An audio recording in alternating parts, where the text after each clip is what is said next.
Hello BMS students. आज मैं आपको गायनिकोलॉजी का एक टॉपिक यूट्रस के बारे में बताऊंगी। यूट्रस क्या है, उसकी शेप क्या है, साइज क्या है, एनाटॉमिकल पोजीशन क्या है, हिस्टोलॉजिकल स्ट्रक्चर क्या है, यूट्रस का फंक्शन क्या है। ये सब जानने के लिए आप मेरा वीडियो प्लीज़ एंड तक देखिए। चलिए फिर स्टार्ट करते हैं। यूट्रस यूट्रस को हम ओम्ब भी कहते हैं, यानी कि यूट्रस का दूसरा नाम ओम्ब है। अब आता है यूट्रस क्या है। What is uterus? Uterus is hollow muscular organ and uterus is also secondary sex organ. Uterus क्या है? हॉलो मस्कुलर ऑर्गन है। हॉलो कहते हैं खोखला, यानी कि यूट्रस क्या है? हमारा खोखला है और मस्कुलर है। मस्कुलर यानी कि मसल्स का बना हुआ है। ठीक, मसल्स यानी कि पेशीनुमा, खोखला पेशीनुमा ऑर्गन है। और सेकेंडरी सेक्स ऑर्गन भी है। प्राइमरी सेक्स ऑर्गन कौन है? प्राइमरी सेक्स ऑर्गन हमारा ओवरी होता है। ठीक, अब यूट्रस के लेंथ की बात करते हैं तो यूट्रस का लेंथ 7.5 सेंटीमीटर यानी कि 3 इंच होता है। कितना होता है? 7.5 सेंटीमीटर यानी कि 3 इंच। विड्थ यानी कि चौड़ाई की बात करें यूट्रस की तो 5 सेंटीमीटर यानी कि 2 इंच। और थिकनेस यानी कि मोटाई, यूट्रस कितना मोटा होता है तो 2.5 सेंटीमीटर यानी कि 1 इंच। अब यूट्रस के वेट की बात करते हैं, यानी कि यूट्रस का वजन कितना होता है। यूट्रस का वजन 50 to 60 ग्राम होता है, यानी कि 50 से 60 ग्राम यूट्रस का वजन होता है। शेप क्या है यूट्रस का? यूट्रस दिखता कैसा है, किस शेप का होता है? तो पियर शेप्ड होता है। पियर हम किसको कहते हैं? नाशपाती को कहते हैं। नाशपाती तो आपने देखा ही होगा, नाशपाती के आकार का ही हमारा यूट्रस होता है। अब यूट्रस के लोकेशन की बात करते हैं, आखिर यूट्रस होता कहाँ है। Located in the female pelvis between the urinary bladder and rectum. Uterus female के पेल्विस में यूरिनरी ब्लैडर और रेक्टम के बीच में होता है। ठीक, यूरिनरी ब्लैडर क्या होता है? एंटेरियरली होता है और रेक्टम पोस्टेरियरली होता है, यानी कि एंटेरियर कहने का मतलब है आगे की ओर। यूट्रस के आगे की ओर यूरिनरी ब्लैडर और पीछे की ओर रेक्टम होता है। ठीक, अब यूट्रस का एनाटॉमिकल पोजीशन देखें तो यूट्रस का एनाटॉमिकल पोजीशन है anteverted and anteflexed. Anteverted है और क्या है? एंटी फ्लक्स्ड है। Anteverted with respect to the vagina. Anteverted क्या है? वेजाइना के रिस्पेक्ट में क्या है? यूट्रस एंटी वॉटेड है। और anteflexed with respect to the cervix. Cervix के रिस्पेक्ट में यूट्रस एंटी फ्लक्स्ड है। अब यूट्रस के पार्ट की बात करते हैं। यूट्रस के पास कितने पार्ट होते हैं? तो यूट्रस हैज़ 3 पार्ट्स, यानी कि यूट्रस का 3 भाग हैं। पहला है हमारा फंडस, दूसरा है बॉडी और तीसरा है सर्विक्स। यहाँ देखते हैं, हमने डायग्राम बनाया है। ये है हमारा यूट्रस का फंडस, जिसको हम टॉप ऑफ द यूट्रस भी कह सकते हैं, यानी कि यूट्रस का ऊपरी हिस्सा। ठीक, ऊपरी हिस्सा क्या होता है? फंडस होता है, जो कैसा होता है? हेमी स्फेरिकल होता है। हेमी स्फेरिकल हम कहते हैं अर्धगोलाकार को। एक स्फेरिकल होता है यानी कि गोलाकार, और ये फंडस जो है यूट्रस का हेमी स्फेरिकल होता है, यानी कि अर्धगोलाकार होता है। अब बात करते हैं बॉडी की। यूट्रस का जो बीच का चौड़ा भाग होता है वही होता है बॉडी। ठीक, ये चौड़ा भाग है। अब यूट्रस का नीचे का जो सकड़ा भाग होता है, जिसको हम नैरो बोलते हैं, वो होता है सर्विक्स, जिसको हम नेक ऑफ द यूट्रस भी कहते हैं। ये है हमारा इंटरनल ऑस, ये है हमारा एक्सटर्नल ऑस। ये आगे की ओर सर्विक्स आगे की तरफ वेजाइना में खुलता है। ठीक, ये हम डायग्राम देख लिए यूट्रस का। यूट्रस का पार्ट आप समझ गए। अब हिस्टोलॉजिकल स्ट्रक्चर पे आते हैं। यूट्रस हैज़ 3 लेयर्स, यानी कि यूट्रस 3 लेयर का बना होता है। कितने लेयर का बना होता है? 3 लेयर का।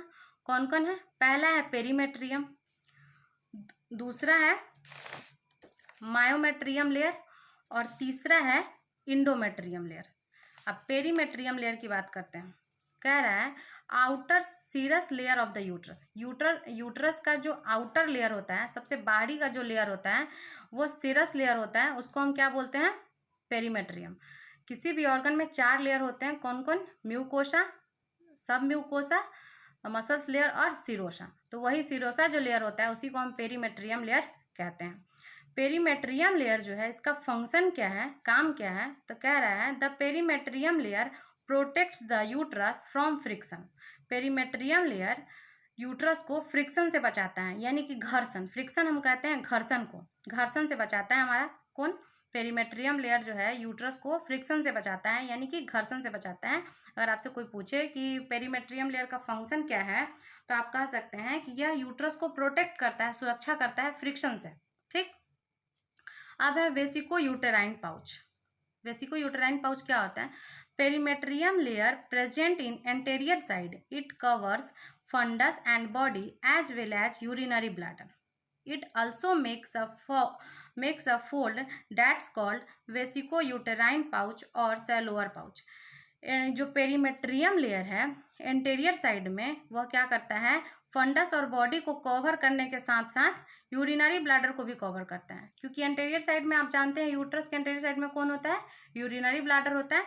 तो वह यूरिनरी ब्लैडर को भी कवर करता है और एक फोल्ड या आप पाउच कह सकते हैं वो बनाता है, जिसको हम कहते हैं वेसिको यूटेराइन पाउच। अब वेसिको यूटेराइन पाउच का दूसरा नाम है सोलुअर पाउच। ठीक, समझ गए? अब एक और अब आगे कह रहा है perimetrium layer covers posterior side, fundus, body, cervix and rectum also, and this layer plays a major role in the formation of pouch of Douglas. Perimetrium layer जो है पोस्टेरियर साइड से फंडस को, बॉडी को, cervix को और rectum को, इस सब को कवर करती है। और इसके साथ साथ वह क्या करती है? कवर करने के साथ साथ एक मेजर रोल प्ले करती है पाउच, मतलब साथ साथ एक फोल्ड बनाती है या फिर एक मेजर रोल प्ले करती है। और क्या बनाती है? पाउच ऑफ डगलस बनाती है। ठीक, पोस्टेरियर साइड में ही हमारा क्या होता है? रेक्टम होता है। तो जब ये कवर करती है तो एक फोल्ड बन जाता है, एक पाउच बन जाता है, जिसको हम पाउच ऑफ डगलस कहते हैं। अगर आपसे कोई पूछे कि पाउच ऑफ डगलस कहाँ होता है, तो आप कह सकते हैं यूट्रस के पोस्टेरियर साइड में पाउच ऑफ डगलस होता है और इंटीरियर साइड में क्या होता है? वेसिको यूटेराइन पाउच होता है। ठीक है, यहाँ तक समझ गए? अब है perimetrium layer covers laterally fundus only. Perimetrium layer जो है वो लैटरल साइड से सिर्फ फंडस को कवर करती है, बाकी किसी चीज़ को कवर नहीं करती है। पेरीमेट्रियम लेयर लैटरल साइड में सिर्फ फंडस को कवर करती है। अब हमारा आता है नेक्स्ट है मायोमेट्रियम लेयर। ठीक, मायो का मतलब होता है मसल्स, और मेट्रियम कहीं भी हो उसका मतलब होता है यूट्रस, यानी कि यूट्रस का जो मसल्स लेयर है उसको हम मायोमेट्रियम लेयर कहते हैं। देखिए क्या लिखा, कह रहा है this is the thickest middle layer of the uterus. यह यूट्रस का क्या है? सबसे मोटा बिचला हिस्सा है। ठीक, यूट्रस का मोटा बिचला हिस्सा कौन होता है? मायोमेट्रियम लेयर होता है। Myometrium layer made of smooth muscle fibres. Myometrium layer जो है वो स्मूथ मसल्स फाइबर से बनी होती है। ठीक, फिर कह रहा है cell of this layer undergo hypertrophy and hyperplasia during pregnancy. कह रहा है इस लेयर की सेल जो है वो हाइपरट्रॉफी और हाइपरप्लेजिया करती है प्रेगनेंसी के दौरान। प्रेगनेंसी के दौरान क्या होता है? हाइपरट्रॉफी हम कहते हैं जब सेल का साइज बड़ा होता है। जब सेल का साइज बढ़ने लगता है तो उसको हम बोलते हैं हाइपरट्रॉफी, और सेल का जब नंबर बढ़ता है तो उसको हम बोलते हैं हाइपरप्लेजिया। हाइपरट्रॉफी और हाइपरप्लेजिया दोनों कंडीशन में ऑर्गन का साइज बढ़ जाता है। तो प्रेगनेंसी के दौरान हमारा ये मायोमेट्रियम जो लेयर है उसकी सेल हाइपरट्रॉफी और हाइपरप्लेजिया करती है। तभी तो हमारा यूट्रस का साइज बड़ा होता है, क्योंकि उतने छोटे से साइज में एक इतना बड़ा सा बेबी कैसे एडजस्ट करता है। तो वो हाइपरट्रॉफी यूट्रस की जो सेल होती है मायोमेट्रियम की सेल, वो क्या होती है? हाइपरट्रॉफी और हाइपरप्लेजिया करती है, जिसके कारण यूट्रस का साइज बढ़ जाता है। ठीक, अब कह रहा है the process of blood supply and nerve supply in this layer. इसी लेयर में, मायोमेट्रियम लेयर में ही ब्लड सप्लाई और नर्व सप्लाई भी होती है। ठीक, कोई पूछे कि यूट्रस के किस लेयर में ब्लड सप्लाई और नर्व सप्लाई होती है, तो मायोमेट्रियम लेयर में ही ब्लड सप्लाई भी होती है और नर्व सप्लाई होती है। अब है हमारा, फिर कह रहा है the myometrium layer is founded on the boundary wall of the uterus. ये जो मायोमेट्रियम लेयर है ये यूट्रस के चारों तरफ पाई जाती है, यूट्रस को चारों तरफ से घेरे रहती है मायोमेट्रियम लेयर। अब मायोमेट्रियम लेयर का फंक्शन क्या है, इसका क्या काम है, ये क्या करता है? तो कह रहा है it's main function is induce uterine contraction. इसका मेन फंक्शन है यूट्रस को इंड्यूस करना। इंड्यूस मतलब उत्तेजित करना कॉन्ट्रैक्शन के लिए। यूट्रस में जब कॉन्ट्रैक्शन होता है तो वो किसके कारण होता है? उसके लिए उत्तेजित कौन करता है? तो मायोमेट्रियम लेयर ही इंड्यूस करता है यूट्रस को कॉन्ट्रैक्ट होने के लिए। कॉन्ट्रैक्ट कहते हैं सिकुड़ने को। ठीक, कहीं भी कॉन्ट्रैक्शन हो इसका मतलब होता है सिकुड़ना। अब है इंडोमेट्रियम लेयर।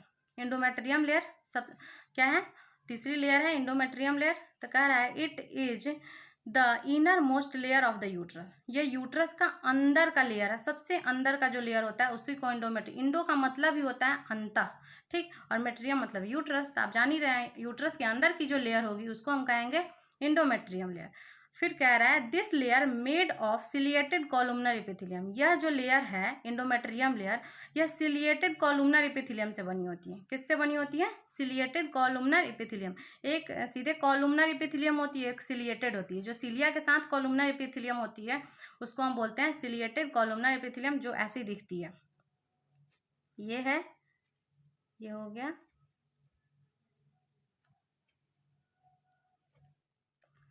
इसमें ये है, ये जो हो गया, ये जो आप देख रहे हैं ये सिलिया है, इसको हम बोलते हैं सिलिएटेड कॉलुमनर एपिथेलियम, ठीक है। अब देखते हैं इंडोमेट्रियम का फंक्शन क्या है। इंडोमेट्रियम का फंक्शन है it prevents adhesions between the opposed walls of the myometrium. यह बचाता है, एडहेशन कहते हैं, एडहेशन चिपकने को कहते हैं, ठीक। जब कोई चीज़ दूसरे चीज़ से चिपकता है ना उसको हम एडहेशंस कहते हैं। आप यूज करते होंगे वो फेबी क्विक या फिर गम यूज करते हैं ना, वो क्या है, एडेसिव है, चिपकाता है, चिपकाने का काम करता है। तो यही ये क्या करता है, इंडोमेट्रियम जो है वो प्रिवेंट करता है, बचाता है मायोमेट्रियम को दूसरे वाल से चिपकने से, ठीक। इसका मेन फंक्शन यही है। अब है इंडोमेट्रियम जो है दो टाइप का होता है। इंडोमेट्रियम कितने टाइप का होता है? दो। पहला है फंक्शनल लेयर ऑफ इंडोमेट्रियम, ठीक, और दूसरा है basal layer of endometrium. Endometrium के दो टाइप हो गए, फंक्शनल लेयर ऑफ इंडोमेट्रियम, दूसरा है बेसल लेयर ऑफ इंडोमेट्रियम। अब देखते हैं फंक्शनल लेयर क्या है। फंक्शनल लेयर ऑफ इंडोमेट्रियम जो है it is the outer most layer of endometrium. यह इंडोमेट्रियम का जो बाहरी लेयर है वही है functional layer of endometrium. Endometrium में भी एक बाहरी लेयर होता है, ऊपरी सतह जो होता है उसको बोलते हैं functional layer of endometrium. It also called temporary layer of endometrium, ठीक, इसको हम टेम्पोररी लेयर भी कहते हैं। जो फंक्शनल लेयर ऑफ इंडोमेट्रियम है इसको हम टेम्पोररी लेयर भी कहते हैं। क्यों कहते हैं? Because during menstruation cycle it shed off. Menstruation cycle के दौरान इसकी शेडिंग होती है। आप जानते हैं मेंस्ट्रुएशन साइकिल के दौरान इंडोमेट्रियम की शेडिंग होती है। तो इंडोमेट्रियम की किस लेयर की शेडिंग होती है? तो फंक्शनल लेयर ऑफ एंडोमेट्रियम की शेडिंग होती है, जो ब्लड के थ्रू वेजाइना से बाहर आ जाता है during menstruation cycle. After 3 to 4 days, this layer start to regenerate. ये 3 से 4 दिन बाद फिर ये लेयर क्या होता है, रीजनरेट होने लगता है। रीजनरेट यानी कि पुनः निर्माण, यानी कि फिर से यह बनने लगता है। इसलिए इस लेयर को हम टेम्पोररी लेयर भी कहते हैं, क्योंकि ये तो फिक्स नहीं है ना, ये तो हमें हर मंथ मेंस्ट्रुएशन साइकिल होगा, हर मंथ इसकी शेडिंग होगी, हर मंथ ये टूटेगा और फिर नया बनेगा, इसलिए इसको हम टेम्पोररी लेयर का नाम दिया गया है। अब आता है basal layer of endometrium. Basal layer of endometrium क्या है? This is permanent layer of endometrium. Endometrium की परमानेंट लेयर है। परमानेंट हम कहते हैं अस्थाई को, ठीक। इसकी कोई शेडिंग नहीं होती है, ना टूटता है, ना फ्रैक्चर करता है, कुछ नहीं होता है, ये जैसा रहता है वैसा ही रहता है, ठीक। एक बार बन गया तो बन गया, यानी कि यह परमानेंट लेयर है। This layer main function is made of the functional layer, ठीक। इस लेयर यानी कि बेसल लेयर ऑफ इंडोमेट्रियम का मेन फंक्शन क्या है, मेन काम क्या है? तो इस लेयर का काम है फंक्शनल लेयर ऑफ इंडोमेट्रियम को बनाना। यानी कि बेसल लेयर ऑफ इंडोमेट्रियम क्या करता है? फंक्शनल लेयर को बनाता है। अगर आपसे पूछे कि बेसल लेयर ऑफ इंडोमेट्रियम का क्या वर्क है, क्या काम है, तो बेसल लेयर ऑफ इंडोमेट्रियम का मेन काम है क्या करना? फंक्शनल लेयर को बनाना, ठीक। यहाँ तक अब बात समझ गए। अब है ब्लड सप्लाई। अब blood supply of the uterus. Uterus को ब्लड सप्लाई कहाँ से मिलता है? किसी भी ऑर्गन को वर्क करने के लिए, फंक्शन करने के लिए ब्लड चाहिए। अगर ब्लड नहीं मिलेगा तो वो ऑर्गन नहीं काम करेगा। तो ब्लड सप्लाई यूट्रस में कहाँ से होता है? तो एट्रियल ब्लड सप्लाई यूट्रस में internal iliac artery, internal iliac artery से होता है। इंटरनल इलियक आर्टरी का एक ब्रांच होता है यूटेराइन आर्टरी, वहाँ से यूट्रस को ब्लड मिलता है। और वेनस ड्रेनेज कहाँ से होता है? तो इंटरनल इलियक वेन से, इंटरनल इलियक वेन का एक ब्रांच है यूटेराइन वेन और प्लेक्सस, वहाँ से इसका वेनस ड्रेनेज होता है। अब हम फंक्शन की बात करते हैं। यूट्रस का क्या फंक्शन है, क्या काम है? ऐसे तो यूट्रस के बहुत सारे काम हैं, लेकिन कुछ मेन फंक्शंस जो है मैं आपको वही बता रही हूँ। एक्सेप्ट द फर्टिलाइज्ड ओवम, यह इसका पहला काम है फर्टिलाइज्ड ओवम को एक्सेप्ट करना। जो स्पर्म और ओवम जब मिलते हैं, फर्टिलाइजेशन होती है, उसके बाद जो फर्टिलाइज्ड ओवम होता है उसको एक्सेप्ट कौन करता है? यूट्रस। इसका पहला काम यही है। फिर कह रहा है यूट्रस मेन फंक्शन इज, उसके बाद यूट्रस का जो मेन फंक्शन होता है, nourish and house a fertilised egg until the foetus or offspring is ready to be delivered. कह रहा है यूट्रस का मेन फंक्शन है कि जो फर्टिलाइज्ड ओवम को वो एक्सेप्ट किया है, उसको नरिशमेंट भी तो चाहिए, पोषण भी तो चाहिए उसको जिंदा होने के लिए, उसको एक घर भी चाहिए। तो ये घर भी देता है, उसको नरिशमेंट भी देता है, यानी कि पोषण भी देता है, और इसको तब तक रखता है अपने अंदर जब तक यह डिलीवर ना हो जाए। यानी कि फिटस को ये फर्टिलाइज्ड ओवम को अपने अंदर रख के नरिशमेंट दे के क्या करता है, ऑफ स्प्रिंग या फिटस में चेंज करता है। उसके बाद जब तक डिलीवरी ना हो जाए तब तक यह इसके अंदर रखता है।